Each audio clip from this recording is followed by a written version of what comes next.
जय कृष्ण मुरारे राधे श्याम, जय श्री रामचंद्र जी, जय बजरंग बली, सनातन धर्म की जय हो जय हो जय हो। आज की प्रस्तुति है श्रीमद् भगवत गीता के 12वें अध्याय का पहला भाग।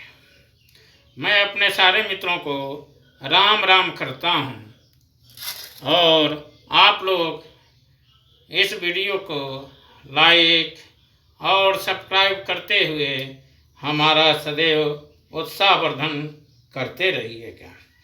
आते हैं आज के विषय पर श्रीमद् भगवत गीता के 12वें अध्याय का पहला भाग। 12वें अध्याय का भक्ति योग क्या है। दूसरे अध्याय से लेकर यहाँ तक भगवान ने प्रत्येक स्थान पर सगुण साकार परमेश्वर की उपासना की प्रशंसा की।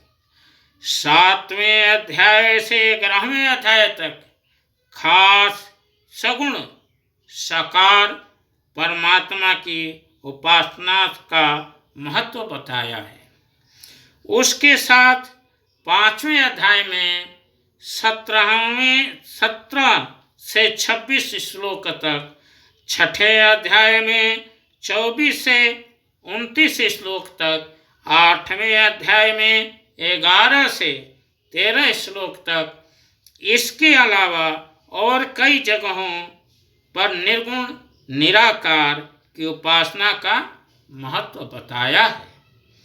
अंत में 11वें अध्याय के आखिरी श्लोक में सगुण साकार भगवान की अनन्य भक्ति का फल भगवती प्राप्ति बताकर मत कर्मकृत से शुरू हुए उस आखिरी श्लोक में सगुण साकार रूप भगवान के भक्त की महत्ता जोर देकर समझाई है।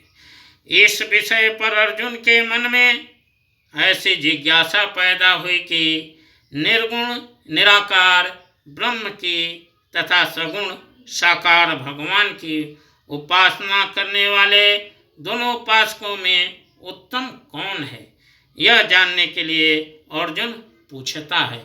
अत्र 12वां अध्याय। अर्जुन बोले, जो अनन्य प्रेमी भक्तजन पूर्वोक्त प्रकार का से निरंतर आपके भजन ध्यान में लगे रहकर आपका सगुण रूप परमेश्वर को और दूसरे जो केवल अविनाशी सच्चिदानंद घन निराकार ब्रह्म को ही अति श्रेष्ठ भाव से भजते हैं, उन दोनों प्रकार के उपासकों में अति उत्तम योगवेता कौन है।